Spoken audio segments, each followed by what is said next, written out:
بسم اللہ الرحمن الرحیم شاہد اللہ لا الہ الا ہوا والملائکۃ وأولو العلم قائما بالقسط لا الہ الا هو العزیز الحکیم صلوات صلی اللہ علیہ وسلم۔ گفتگو کا موضوع سورہ آل عمران کی آیت نمبر 18 شاہد اللہ، اللہ خود گواہی دے رہا ہے کس چیز پہ؟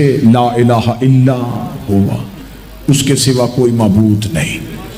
یہ جو لفظ ہے یہ دعویٰ ہے، اس پہ خدا کہہ رہا ہے کہ میرے پاس صرف میں ہی گواہ نہیں، دو گواہ اور ہیں، والملائکۃ میرے فرشتے، وَأُولُو الْعِلْمِ قَائِمًا بِالْقِسْطِ اور وہ صاحبان علم گواہ ہیں جو کسی سے پڑھتے نہیں بلکہ پڑھاتے ہیں۔ خدا نے لا الہ الا اللہ بطور دعویٰ استعمال کیا ہے، اللہ کے سوا کوئی نہیں، یہ دعویٰ ہے۔ گواہ دو ہیں، ایک فرشتے، ایک اولو العلم، ایک اللہ کے ملائکہ، ایک صاحبان علم۔ اس کا مطلب ہے کہ اللہ نے سنت رکھ دی ہے کہ جب دعویٰ ایک ہو تو گواہ کم از کم دو ہونے چاہیے۔ تقریر شروع ہو چکی حضور، تمہید تو گزر گئی، پہلی دو مجلسوں میں تمہید پڑھی ہے ہم نے، اب آپ کو میں نے تمہید کے منازل سے نہیں گزارنا۔ لا الہ الا اللہ دعویٰ ہے، فرشتے گواہ، صاحبان علم گواہ، یہ کسی مولوی کا بنایا قانون نہیں، اللہ نے طریقہ دیا ہے کہ اگر دعویٰ ایک ہو تو گواہیاں کم از کم دو ہونی چاہیے۔ اللہ جانے مسلمان کس عدالت کے کٹہرے میں کھڑے ہو کے توحید کی گواہیاں دیتے ہیں، یہ لا الہ الا اللہ دعویٰ کرنے کے بعد صرف ایک گواہی پیش کرتے ہیں، محمد رسول اللہ۔ ہم گواہی ایک نہیں دیتے، ہم دو دیتے ہیں، محمد رسول اللہ علی ولی۔ بسم اللہ سر، ہمارے ہاں اللہ پہ ایک گواہی نہیں،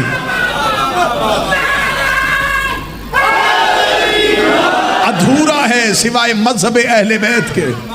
یہ دعویٰ ہر مسلمان کا ادھورا ہے جو صرف محمد رسول اللہ والی گواہی دے، کیونکہ اللہ کہتا ہے گواہیاں دو ہونی چاہیے، لہٰذا علی ولی اللہ کو جہاں سے نکالنا سوچ کے نکالنا۔ علی دعویٰ نہیں، علی گواہ ہے، علی ہے توحید پہ گواہ۔ لا الہ الا اللہ دعویٰ ہے، محمد رسول اللہ اس دعوے کا گواہ ہے۔ اگر یہ گواہی نظر آنی ہے تو آؤ تاریخ پہ گادی میں چلیں۔ اسلام کی پہلی دعوت ہے، نام اس کا دعوت ذوالعشیرہ ہے، 40 کافروں کو دعوت ایمان دی گئی ہے۔ ابو طالب کے گھر میں یہ اسلام کی پہلی دعوت ہوئی ہے۔ مرضی کے مولوی کے سر پہ قرآن رکھ کے پوچھ، اسلام کی پہلی دعوت جسے تم دعوت ذوالعشیرہ کہتے ہو، یہ جو 40 کافر اکٹھے کیے تھے، یہ کس کے گھر ہوئی تھی؟ دینیات ہو، اسلامیات ہو، مذہب اسلام کی کتاب ہو، ابن خلدون سے لے کے شبلی نعمانی ہو، شبلی نعمانی سے لے کے طاہر القادری ہو، طاہر القادری سے لے کے سلیمان ندوی ہو، سب نے لکھا کہ اسلام کی پہلی دعوت حضرت ابو طالب کے گھر میں ہوئی۔ اسلام آباد کے جم غفیر میں شیعہ قوم کا ماتمی اس سے سوال پوچھنا چاہتا ہے، ہمیں بتاؤ ابو طالب کا گھر کہاں تھا؟ وہ کہتے ہیں مکہ میں۔ اب میرے دوسرے سوال کا جواب دو، اللہ کا اپنا گھر کہاں تھا؟ جو بھی مکہ میں۔ تو جب اللہ کا اپنا گھر تھا تو اسلام کی دعوت ابو طالب کے گھر میں کیوں ہوئی؟ بولو جو علی کے نوکر بیٹھے۔ جب اللہ کا اپنا گھر موجود تھا تو اسلام کی پہلی دعوت ابو طالب کی حویلی میں کیوں ہوئی ہے؟ کیا مسلمانوں کو پتہ چل گیا کہ ابو طالب نے کلمہ نہیں پڑھا؟ کیا اللہ کو نہیں پتا تھا کہ ابو طالب نے میرا کلمہ نہیں پڑھنا؟ جب خدا کو پتا تھا تو پھر کافر کے گھر میں اسلام کی پہلی دعوت رکھنے کی ضرورت کیا تھی؟ چاہیے تھا اللہ کو اپنی دعوت اپنے گھر میں رکھتا۔ بات توحید کی تھی، اللہ کے گھر میں ہونی چاہیے تھی، بات رسالت کی تھی، ہونی ابو طالب کے گھر گئی ہوئے۔ لا الہ کی دعوت ابو طالب کے گھر، محمد رسول اللہ کی دعوت ابو طالب کے گھر۔ میرے اللہ یہ دعوت تو نے اپنے گھر میں کیوں نہ رکھی؟ جب میں نے تاریخ کے مولویوں سے پوچھا، جب میں نے مورخ کا گریبان پکڑا تو مورخ نے مجھے مجبوری بتائی۔ اس کا مجبوری یہ ہے، یہ دعوت خانہ کعبہ میں اس لیے نہیں ہوئی تھی کہ تب کعبہ میں بت رہتے تھے، تب کعبہ میں بت رہتے تھے، تب کعبہ میں بت رہتے تھے۔ ڈوب کے مر جا، رحمان کے گھر بت تھے، عمران کے گھر بت ہے۔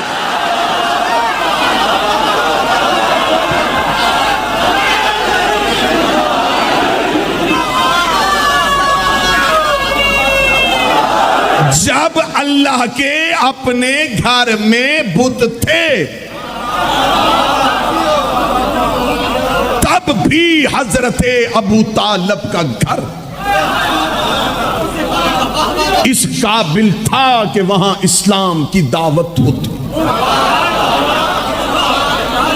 صرف دعوت لوگ اکٹھے نہیں کیے, حضرت ابو طالب نے کھانا بھی کھلایا.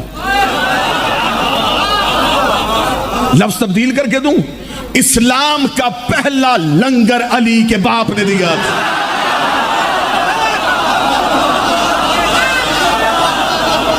یہ اسلام کا پہلا کھانا. بسم اللہ. اور آج بھی اس لنگر کا صدقہ سب سے زیادہ لنگر انہی کے بیٹوں کے گھر میں بنتا ہے. حضرت ابو طالب نے پہلا کھانا کھلایا. صرف کھانا نہیں کھلایا, دعوت کا اہتمام کیا, ذکر کا اہتمام کیا. یعنی کہ میں لفظ تبدیل کرتا ہوں, بڑا اچھا اور بڑا موضوع جملہ دیتا ہوں. ابو طالب کے گھر میں اسلام کی پہلی مجلس ہوئی. مجلس کہیں گے نا اسے. اسلام کی پہلی مجلس کے بانی ابو طالب تھے, پہلے ذاکر محمد تھے. یہ پہلی دعوت کا اہتمام ہوا. 40 کافر آ کے بیٹھ گئے. رسالت مآب تقریر کے لیے اٹھے اور اٹھ کے کھڑے ہو کر ایھا الناس قولوا لا الہ الا اللہ, اے انسانوں کہو اللہ ایک ہے. اس سے بڑھ کے آمنہ کے بیٹے کا کرم کیا ہوگا کہ وہ انہیں انسان کہہ رہے تھے. سامنے عرب کے درندے بیٹھے ہیں, سامنے عرب کے وحشی قبیلوں کے سردار بیٹھے ہیں, اور سرکار رسالت مآب کہہ رہے اے انسانوں. یہ کرم تھا, یہ کرم تھا عبداللہ کے بیٹے کا. قولو کہہ دو لا الہ الا اللہ. اب تقریر نتیجوں پہ جا رہی ہے جی. آیت کیا ہے؟ میں اپنی توحید پہ خود گواہ ہوں, اور ایک میرے فرشتے ہیں اور ایک صاحبان علم ہیں. یہ دعویٰ اللہ نے عرش پہ کیا تھا, میں تصویر فرش پہ دکھانے لگا. نبی نے کہا کہو اللہ ایک ہے, ایک ہے اللہ, بس ایک ہے. اب کن سے کہہ رہا ہے؟ ایک ایک گھر میں کئی کئی خدا رہتے ہیں. بھئی مکہ کسی ایک بت کی پوجا تو کرتا نہیں تھا, ہر گھر میں کئی بت تھے. کتنا مشکل تھا میرے نبی کے لیے یہ اعلان کرنا کہ جس ایک ایک گھر میں کئی خدا رہتے تھے ان کے درمیان کھڑا ہو کے کہہ رہا ایک ہے. یعنی کہ ان کے گھر میں بیٹھے خدا ابو طالب کے گھر میں کھڑے ہو کے محمد نے جھوٹے کہہ دیے. وہ ابھی ابھی اپنے خداؤں کے آگے سجدہ کر کے آئے ہیں اور رسول کہہ رہے ہیں ایک ہے. آج ہمیں بندے کہتے جی آپ کم از کم, مجھے تو بہت زیادہ لوگ یہ مشورہ دیتے ہیں کہ نہیں جی آپ بس اس طرح کی باتیں نیا کیا کریں, ہمیں ضرورت ہی نہیں ہے کسی کو چھیڑنے کی, جب ہمارے اپنوں کے فضائل ہی ختم نہیں ہوتے. یہ نصیحت اپنے پاس رکھو, یہ نصیحت نبی کو کر کے دیکھ کہ یا رسول اللہ ہمیں کیا ہے ان کے بتوں کو کہنے کی, آپ صرف اپنے خدا کی بات کریں. لیکن نبی نے کہا میرے مذہب کا اصول ہی نہیں ہے, میرے مذہب میں انکار پہلے ہے اقرار بعد میں ہے, تبرہ پہلے ہے تولا بعد میں.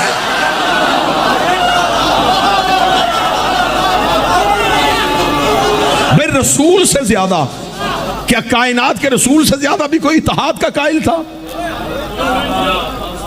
لیکن یاد رکھنا, میں خود ذمہ داری کے ساتھ یہ لفظ کہہ رہا ہوں, میں اتحاد کا قائل ہوں, انضمام کا قائل نہیں.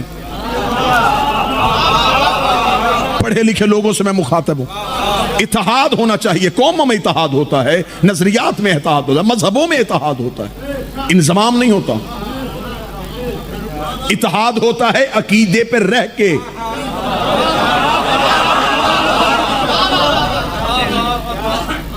یہ باتیں میں ممبر سے کر رہا ہوں اور مجھے اس کے نتائج بھگتنے پڑ رہے ہیں, لیکن میں پھر بھی اپنی قوم کو کہہ رہا ہوں, مذہب شیعہ کی چار دیواری میں رہ کے کسی سے دوستی کرنا, ہم اتحاد کے قائل ہیں, ہم اتحاد کریں گے. ہاں ٹھیک ہے, کوئی اپنے نظریے پر رہے, ہم سے معاشرے میں زندگی گزارنے کے لیے دوستی رکھے اپنے نظریے میں رہ کے. ہم اپنے نظریے سے 1 انچ باہر نہیں آئیں گے.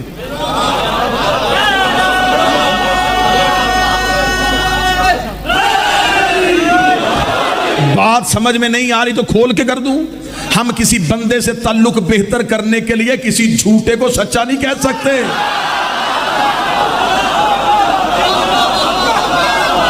ہمیں کیا مجبوری بنی ہے؟ ہمیں کوئی مجبوری نہیں ہے. کیا ہم کہیں گے صاحب ہم آپ سے تعلقات بہتر کرنا چاہتے ہیں تو چلے ہم ان کو بھی مان لیتے؟ نہیں. اتحاد ہے تو عقیدے میں رہ کے, انضمام نہیں ہے. انضمام اور ہے, اتحاد اور ہے. انضمام کہتے کسی میں ضم ہو جانا. مثال دے دیتا ہوں, آج کل میرے مذہب کے ساتھ کم از کم شیعہ مذہب کے ساتھ جو سب سے بڑی چور بازاری ہو رہی ہے وہ یہی ہو رہی ہے. اتحاد کے نام پہ تمہیں دشمن کے ہاتھوں بیچا جا رہا ہے. اتحاد کے نام پہ اتحاد کا چورن بیچ کے میری مذہب کے عقیدے فروخت کیے جا رہے ہیں. ہم اتحاد کریں گے عقیدے میں رہ کے, انضمام نہیں ہوگا. اتحاد اور انضمام کیا ہے؟ چائے بنانے کے لیے آپ کو دودھ چاہیے, پتی چاہیے. یہ دونوں چیزیں برابر رکھی ہوئی ہیں, یہ اتحاد ہے. جب یہ کٹھی ہو گئی انضمام ہے. اب اس میں سے دودھ علیحدہ کر کے دکھا, ہو نہیں سکتا. باہر تھے تو اتحاد تھا, اندر آئے تو انضمام ہو گیا. عقیدے پہ رہ کے اتحاد کرنا, اتنا بھی کسی میں گھل ملنا چاہنا کہ مشکل ہو جائے کہ اپنا کون ہے اور بیگانہ کون. شیعہ رہ کے اتحاد کرو, شیعہ مذہب میں رہ کے اتحاد کرو. نبی سے زیادہ کون اتحاد کا قائل تھا؟ لیکن نبی نے مکے کے کافروں میں, یہ نبی کا آبائی وطن ہے, یہ رسول کے باپ دادا کا وطن ہے. عرب کے لوگ نبی کے باپ کا بھی احترام کرتے تھے, نبی کے دادا کا بھی احترام کرتے تھے. قطعاً میرے نبی نے یہ نہیں کہا کہ میرے ایک جملے سے میرے باپ دادا کے بنائے ہوئے تعلقات خراب ہو جائیں گے. نبی نے کہا نہیں, کہو اللہ صرف ایک ہے. انہوں نے کہا عبداللہ کا بیٹا تو جنہیں ہم مانتے ہیں. فرمایا جھوٹے ہیں. انہوں نے کہا تیرا اللہ؟ فرمایا میرا اللہ ہے, ایک ہے. 40 کافروں نے سر اٹھائی, یہ اسلام کی پہلی دعوت ہے. 40 کافروں نے سر اٹھا کے کہا کہاں ہے؟ اب دوسرا مشکل دعویٰ رسول کرنے لگے, نظر نہیں آتا, دکھائی نہیں دیتا.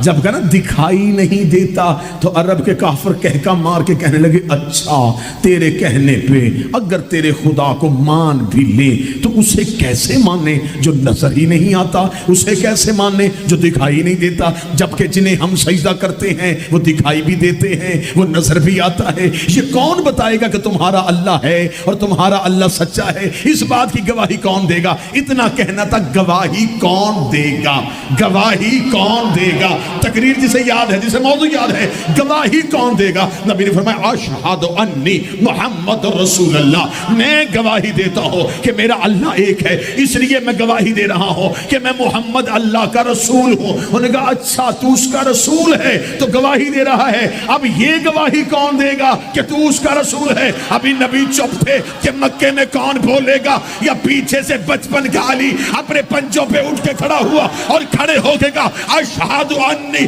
علی ولی اللہ, میں گواہی دیتا ہوں کہ تو اس کا رسول ہے اور وہ اللہ ہے. کافروں نے پیچھے مڑ کے کہا تو کس عہدے کے ساتھ گواہی دے رہا ہے؟ فرمایا اس لیے کہ میں اس کا ولی ہوں اور اس کا وصی.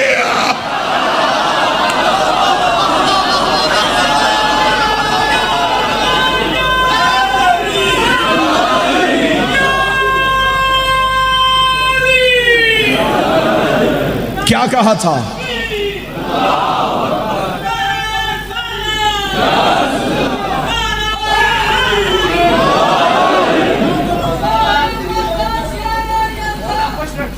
بسم اللہ.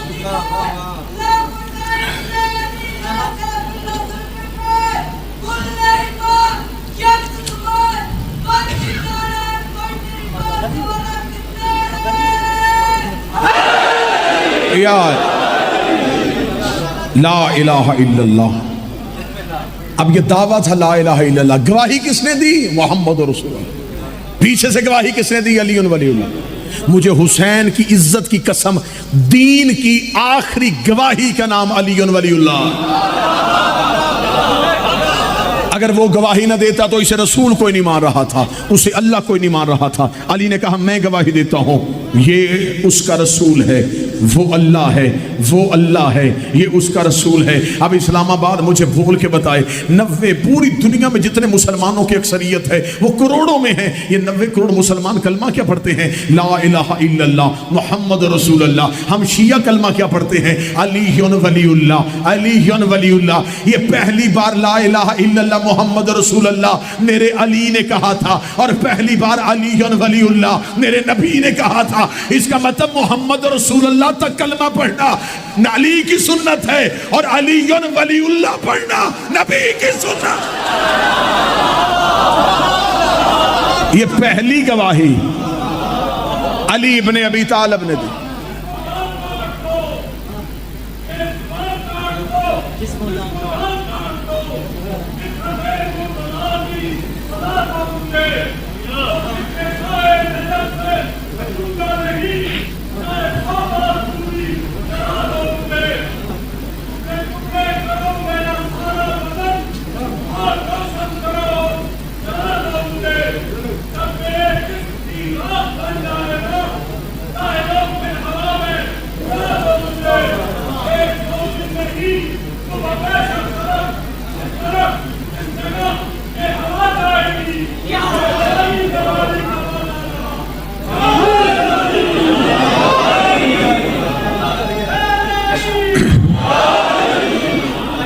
لا الہ الا اللہ دعویٰ ہے، محمد رسول اللہ اس کی گواہی ہے، علی ولی اللہ اس کی گواہی ہے.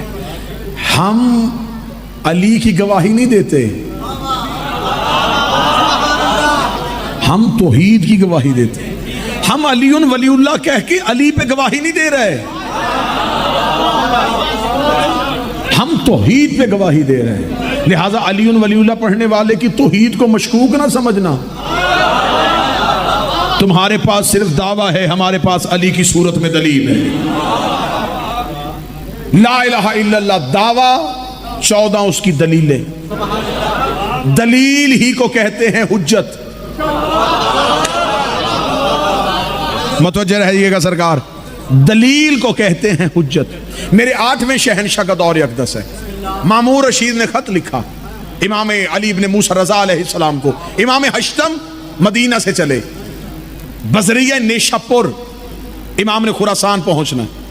نیشاپور جو زیارات کا سفر کر کے آئے ہیں، نیشاپور آج بھی زیارت ہے. قدم گاہ ہے سرکار 8ویں شہنشاہ کی، وہاں پہ چشمہ ہے سرکار علی ابن موسیٰ رضا کا. نیشاپور تک میں اپنے موضوع سے ایک لمحے کے لیے بھی نہیں ہٹ رہا، بالکل موضوع کے ساتھ متصل ہوں. امام کی سواری نیشاپور تک پہنچی. 25,000 محدثین ہاتھوں میں کاغذ قلم اٹھا کے رضا کا انتظار کر رہے تھے. 25,000 محدثین انتظار کر رہے تھے. کیوں؟ اس سے پہلے ہر دور کے محمد کو اتنا قید رکھا گیا تھا، اتنا محدود رکھا گیا تھا. زمانہ علم کے لیے ترس رہا تھا، زمانہ بے چین تھا کہ کوئی محمد آئے، کوئی علی آئے، ہمیں کوئی نہ کوئی حدیث سنائے. یہ علی ابن موسیٰ رضا کے انتظار میں تھے. کتنے کاغذ قلم؟ 25,000.